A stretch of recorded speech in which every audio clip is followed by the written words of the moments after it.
Here are today's headlines. Pakistan successfully hosted the 12th meeting of the heads of border services of SCO member states in Islamabad. Delegations from across the region focused on enhancing security and mutual trust while finalizing plans for the Solidarity 2026 joint border operations to counter emerging cross-border threats. The UAE remains on high alert following a wave of hostile missile and drone attacks targeting Bahrain, Kuwait, Qatar, and Jordan.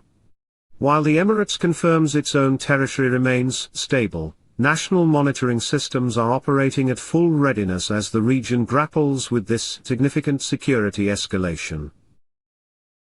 The IMF has flagged Pakistan's heavy economic reliance on the Gulf as a major external vulnerability.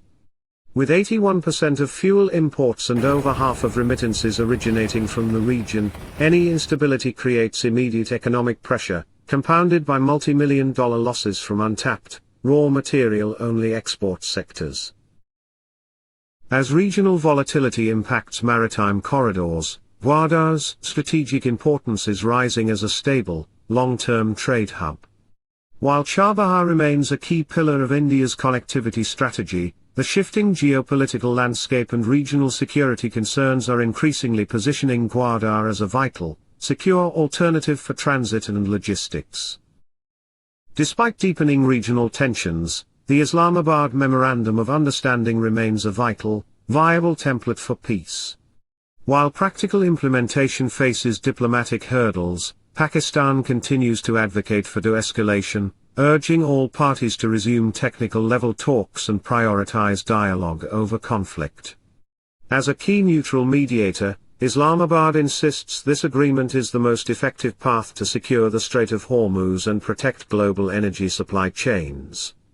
By maintaining these communication channels, Pakistan serves as a critical buffer, preventing localized skirmishes from spiraling into a broader, uncontrollable regional war. Pakistan and Kuwait have entered high-level negotiations for an expanded defense partnership, with Islamabad seeking reciprocal energy cooperation and infrastructure investment. Kuwait is reportedly exploring a comprehensive military assistance package, including advanced fighter jet support, air defense technology, and specialized training programs. However, Pakistani officials have been clear, any direct deployment of active combat troops is strictly off the table. As these talks progress, the final scope remains highly fluid, heavily dependent on the volatile security climate, and the strategic imperatives of both nations as they look to secure their long-term regional interests. India's largest nuclear facility, the Kudankulam power plant, is facing renewed security scrutiny after the WorldLeaks ransomware group dumped a massive 14-gigabyte cache of documents on the dark web. While the Nuclear Power Corporation of India still confirms that the plant's core reactor systems remain secure, the breach is a major wake-up call. The stolen data, purportedly sourced from contractor Reliance Infrastructure, includes detailed ventilation blueprints, control room floor plans, and sensitive supplier lists. Experts warn that while the reactor wasn't directly hit, attackers have successfully gained a map of the facility's support systems, which can be used for future reconnaissance or sabotage. India has officially entered a new space age. Hyderabad-based startup Skyroot Aerospace has successfully launched its Vikram 1 rocket from the Satish Dhawan Space Center, marking India's first-ever privately developed orbital mission. The four-stage, seven-story rocket, named after the legendary Dr. Vikram Sarabhai, blasted off on July 18, 2026, flawlessly deploying its technology demonstration payloads into low Earth orbit. By achieving orbit on its maiden attempt, Skyroot has placed India in an elite tier alongside only the United States and China as nations with private orbital launch capabilities. This milestone not only de-risks future commercial missions but officially opens the floodgates for India's private aerospace sector to compete on the global stage. Jordan has rapidly emerged as a critical theater in the ongoing US-Iran war. As of July 2026, the kingdom is facing unprecedented pressure as it grapples with being caught in the crossfire of escalating hostilities. The when Iranian missile and drone strikes on the Muwafaq Salti air base, a key installation hosting U.S. forces, resulted in the deaths of 2 American service members. For Iran, these attacks are a strategic effort to punish regional states that host American military personnel, aiming to pressure the U.S. to withdraw from the Middle East. The landscape of Afghan opposition is shifting dramatically.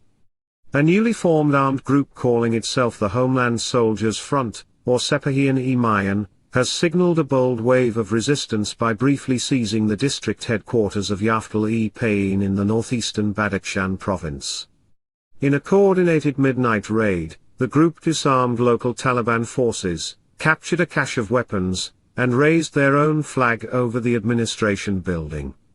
While the Taliban swiftly rushed in heavy reinforcements led by their chief of army staff to reclaim the center and arrest several fighters, the political damage was already done.